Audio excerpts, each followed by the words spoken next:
కాంగ్రెస్ ప్రభుత్వం హయాంలో 2013వ సంవత్సరంలో డాలర్ విలువ రూ. 62 పెరిగితే నిర్మలా సీతారామన్ గారు పెద్ద ఎత్తున ఆందోళన చెందడం జరిగింది. With a great sense of concern about the falling rupee, it is about to cross the 62 mark against the dollar. It's a very grave situation. Narendra Modi గారు రూపాయలు పతనానికి కారణం ఏంటని చెప్పి గొంతు చించుకొని దేశ ప్రజల ముందు మాట్లాడటం జరిగింది.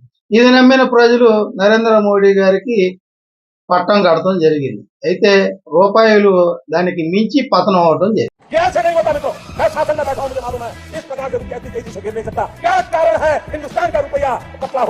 భారత కరెన్సీ చరిత్రలో మునుపు ఎన్నడూ లేని విధంగా అమెరికా డాలర్తో పోల్చి చూస్తే రూపాయి విలువ 95% మార్కు దాటిపోవడం జరిగింది. ఇది నరేంద్ర మోడీ గారి ఒక అసమర్థ పాలనకు నిదర్శనం. రూపాయి విలువ పడిపోతే మనకేమిటి అనుకుంటే దేశ ప్రజల మీద పెనుభారంగా మారే అవకాశం ఉంది.